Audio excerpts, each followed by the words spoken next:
अहम पुरातीत भवम भवे मुने दास्यास्तु कस्याश्चन वेदवादिनां निरूपितो बालक एव योगिनां शुश्रूषणे प्रावृषनिर्विवक्षिता। नारद जी कहते हैं मैं दासी पुत्र था, मेरी माता जिनके यहाँ सेवा करती थी, नौकरी करती थी, उनके यहाँ कुछ महात्माओं का आगमन हुआ और उन महात्माओं की सेवा में झाड़ू पोछा लगाने में मेरी माँ की ड्यूटी लग गई। मेरे पिताजी नहीं थे, बचपन में ही मैं जब छोटा था तभी गुजर गए थे और मेरी माँ के साथ मेरी भी वहां पर ड्यूटी लग गई। मैं भी महात्माओं का जो है बर्तन, जूठा बर्तन धोने लग गया, साफ सफाई करने लग गया, महात्माओं के कपड़े धोता। मेरी भी ड्यूटी लगी है महात्माओं की सेवा।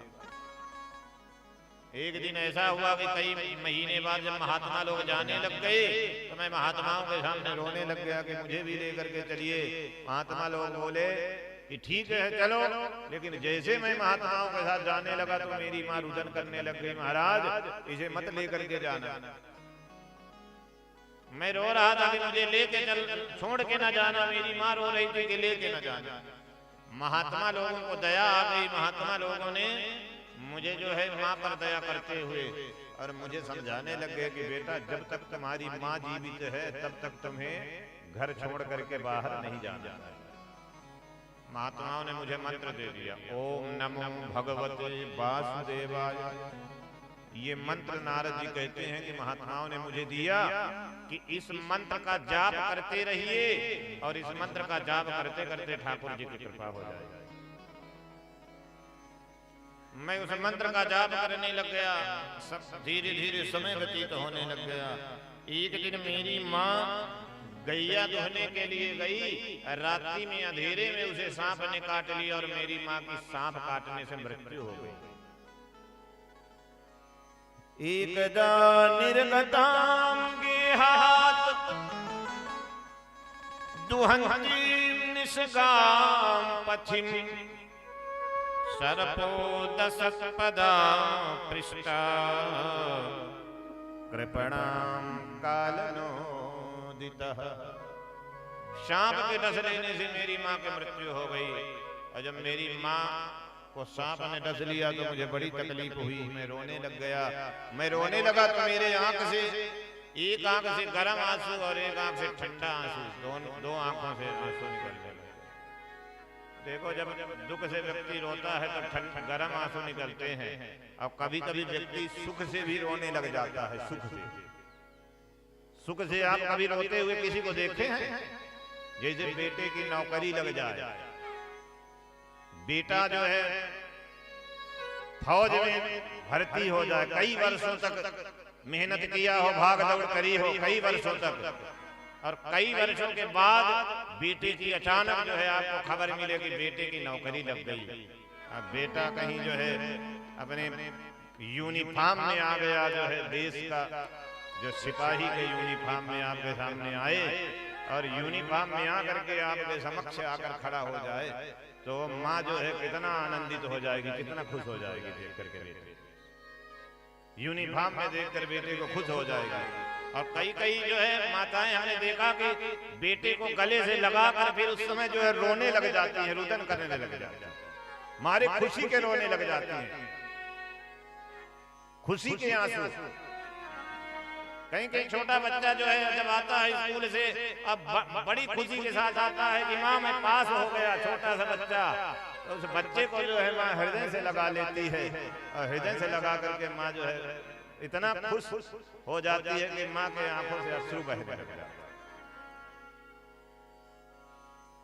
तो जब व्यक्ति सुख में रोता है तो सुख में व्यक्ति की आंखों से ठंडा आंसू निकलता है और दुख में गर्म आंसू निकलता है।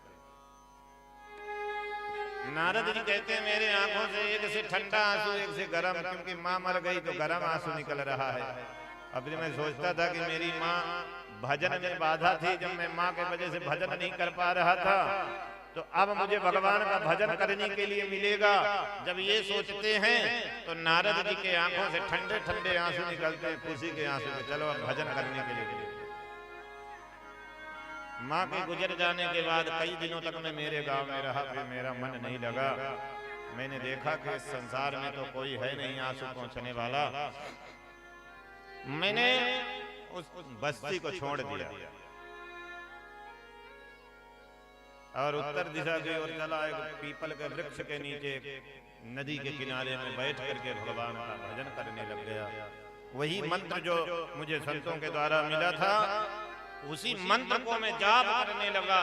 और जाप करते करते मेरे समक्ष, मेरे हृदय में भगवान की जो है छवि प्रकट हो जाती है। भगवान मेरे हृदय में प्रकट हो। नील सरोरुह नील मणि नीर नीर घनश्याम, लाजही तना शोभा निरखी, कोटि कोटि शतकाम। नारद जी कहते हैं मेरे हृदय में भगवान चतुर्भुज रूपधारी नारायण प्रकट हो गए और मैं आनंदित हो गया, मगन होकर के भगवान। ये जब मेरी दोनों आंखें बंद थी, दोनों हाथ मेरे उठे हुए थे और भगवान के भजन में मैं आनंदित होकर नाच रहा था, उछल रहा था।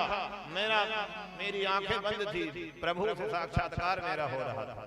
और अचानक जो है फिर भगवान अंतर्धान हो जाते हैं मेरे हृदय से। मैं छटपटाने लग गया, बार बार ध्यान लगाता, बार बार आंखें खुलती बंद होती। भगवान को बार बार मैं अपने हृदय में फिर से बुलाने की कोशिश करता, लेकिन भगवान मेरे हृदय में नहीं आए। परंतु जब मैं व्याकुल हो गया तो मुझे व्याकुल देख करके आकाशवाणी हुई कि हे नारद, अब यदि और मेरा दर्शन चाहते हो तो इसके लिए शरीर को त्यागना पड़ेगा और दूसरा शरीर धारण करके जब आओगे नारद के रूप में, जब रामदास देवर्षि नारद बन जाएगा तो ये जो दर्शन थोड़े समय के लिए हुए हैं, ये दर्शन जब चाहोगे, जितना चाहोगे उतना मिलता रहेगा तुम्हें। और देवर्षि नारद जी कहते हैं कि मैं रामदास प्रतीक्षा करने लग गया कि कब मेरा शरीर छूटेगा, कब मेरी मृत्यु होगी। समय आने पर मेरा पंच भौतिक शरीर छूट गया। अंत में मैं ब्रह्मा जी के 9 पुत्रों के साथ नारद के रूप में 10वां पुत्र देवर्षि नारद के रूप में ब्रह्मा जी के मन से मैं उत्पन्न हुआ। और कहाँ रामदास और कहाँ आज देवर्षि नारद बन गया। मुझे लोग जो है देवर्षि नारद के नाम से जाते कि देवदत्त इमाम बीड़ा सरब्रह्म विभूषिता, मूर्छयित्वा हरिकथा गायमानश्चराम्यहम्, गायमानश्चराम्यहम्। मैं देवताओं के द्वारा मुझे दी गई ये वीणा, और इस वीणा को बजाते हुए गाते हुए मैं भगवान का कीर्तन करते हुए और आनंदित होकर के भगवान के भजन में हमेशा खोया रहता। ऐसे भगवान के नाम की महिमा है। देवर्षि नारद जी ने नाम की महिमा भगवान के।